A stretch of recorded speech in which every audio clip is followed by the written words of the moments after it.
Preciso te atualizar também sobre o Flamengo, que rejeitou 166 milhões de reais por Gerson. Hora de falar sobre o Flamengo. E a onda de lesões do ano passado volta a causar preocupação no rubro-negro de 2025. Já são 4 lesões musculares num curto período de tempo. As vítimas do Fla em 2025 foram Alexandro, lateral esquerdo, Juninho, atacante, Ayrton Lucas, lateral esquerdo, além de Michael, atacante.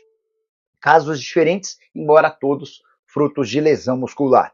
O Michael é a mais nova lesão, ele sofreu um problema na coxa esquerda no jogo contra o Vasco, vai precisar de pelo menos 15 dias para voltar. O Alexandro havia sofrido uma lesão de grau 1 no Fla-Flu. Já o Juninho sofreu um edema na coxa contra o Botafogo, esse vai ser o primeiro a retornar, deve estar à disposição para as semifinais do Campeonato Carioca.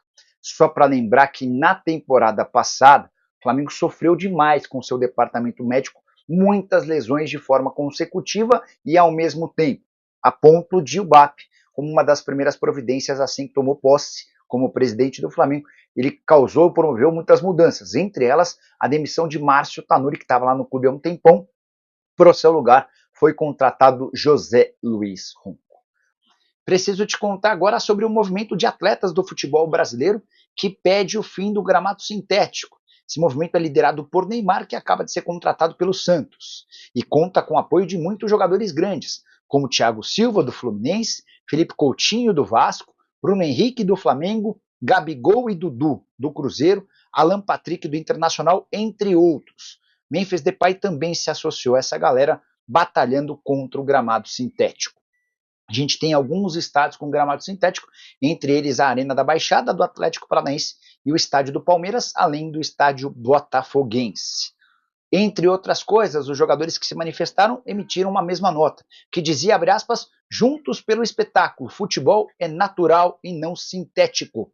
Nas ligas mais respeitadas do mundo, os jogadores são ouvidos e investimentos são feitos para assegurar a qualidade do gramado dos estádios. Se o Brasil deseja estar inserido como protagonista no mercado do futebol mundial, a primeira medida deveria ser exigir qualidade de piso, para que os atletas possam jogar o melhor nível.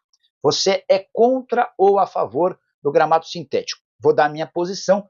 Acho que os clubes de futebol têm a obrigação de terem gramados naturais e em boa qualidade. Gramado sintético, para mim, é sim prejudicial ao espetáculo. Bora falar agora sobre um outro jogador que esteve nos planos do Zenit, mas permanecerá no futebol brasileiro. Antes de fazer oferta por Matheus Pereira, o Zenit tentou a contratação de Gerson, operação de 28 milhões de euros, que equivalem a 166 milhões de reais. Como é que foi dividida essa grana? 20 milhões de euros fixos, ou 119 milhões de reais, além de outros 8 milhões de euros em bônus por metas facilmente alcançáveis. O Gerson não precisaria ser brilhante para que os 8 milhões de euros estabelecidos no contrato fossem alcançados, assegurando um total de 166 milhões de reais ao Flamengo. Ainda assim, mesmo com tanto dinheiro, o Flamengo disse não à proposta do Zenit. Não é que o Flamengo não aceitou a proposta, fez uma contraproposta. O Flamengo descartou o negócio por entender que o Gerson é super importante. Só para lembrar que alguns dias atrás já havia surgido a notícia do interesse do Zenit no Gerson, e o Flamengo fez questão de desmentir o pai do meio atacante.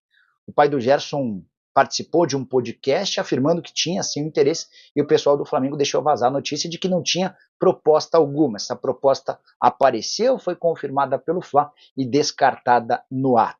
Agora, sem acordo com o Zenit, vai caber ao Flamengo dar um belo reajuste salarial para o Gerson, que não está nem entre os 8 jogadores mais bem pagos do elenco rubro-negro.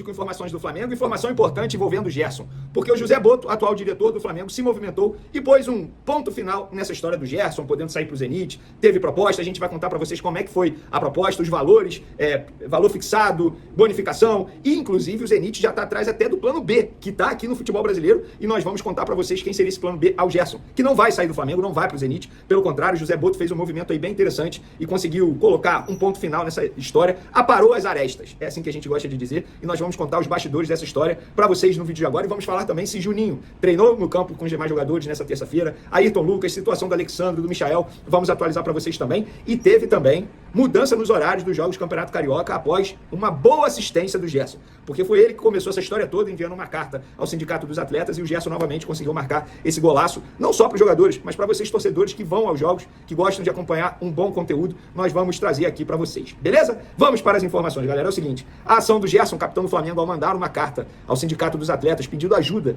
na questão de horário dos jogos do Campeonato Carioca, por conta do forte calor que atinge a cidade do Rio de Janeiro, a atitude do Gerson surtiu efeito, porque a FERJ emitiu um comunicado oficial e informou que, por conta do forte calor no Rio de Janeiro, todos os jogos do Campeonato Carioca serão realizados após as 18 horas.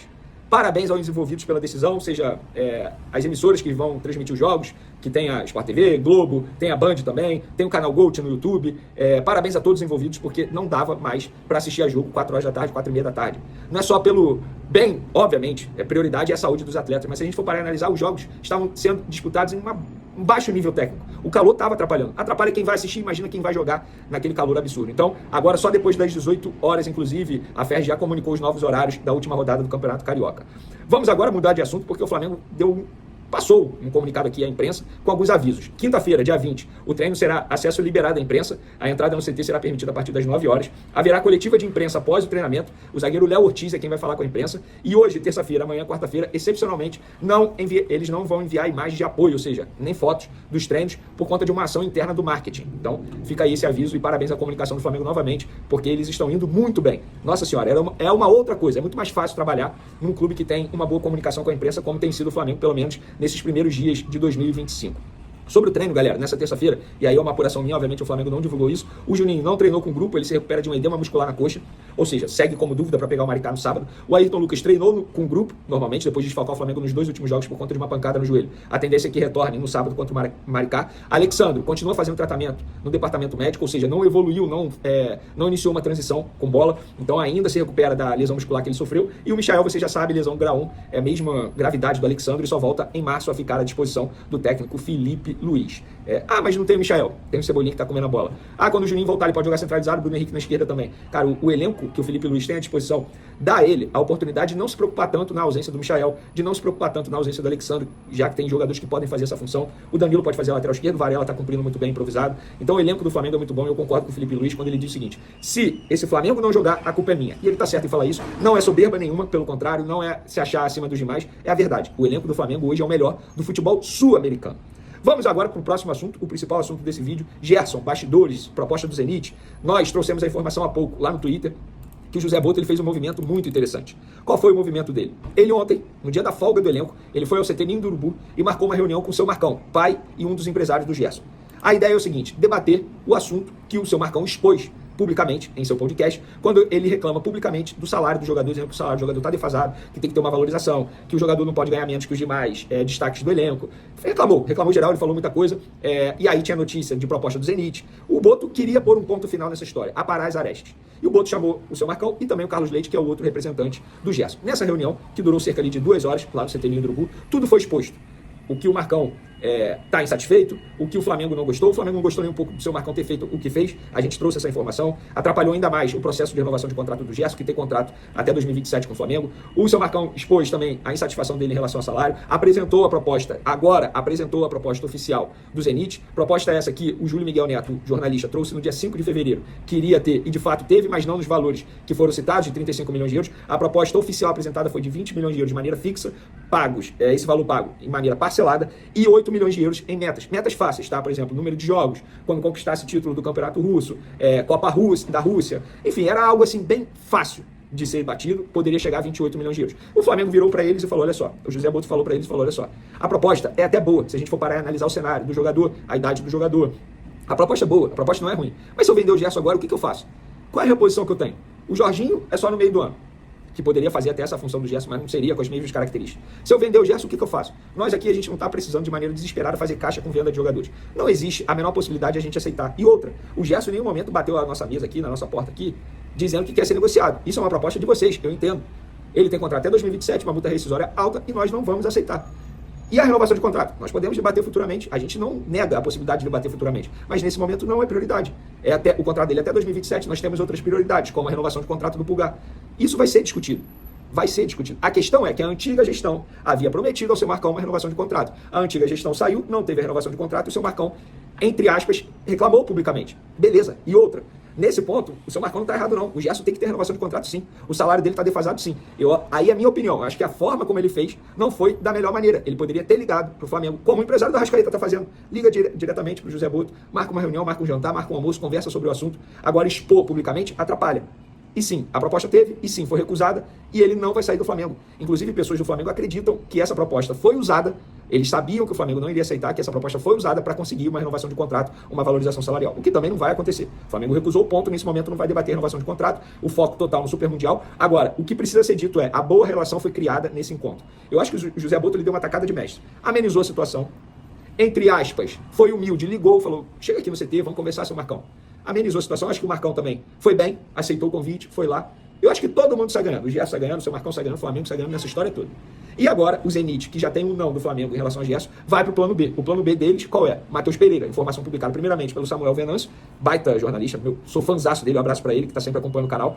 Ele publicou e eu fui apurar. De fato, o Zenit já está em cima do Matheus Pereira, está conversando.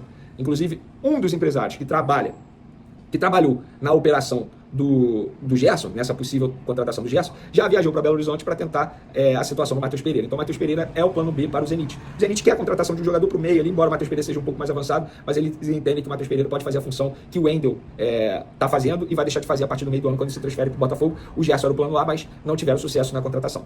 Eu acho que, no fim das contas, todo mundo sai sorrindo nessa história. Inclusive você, torcedor rubro-negro, que eu falei pra vocês que o Gerson não iria sair do Flamengo, não vai. Nesse momento o Gerson é inegociável.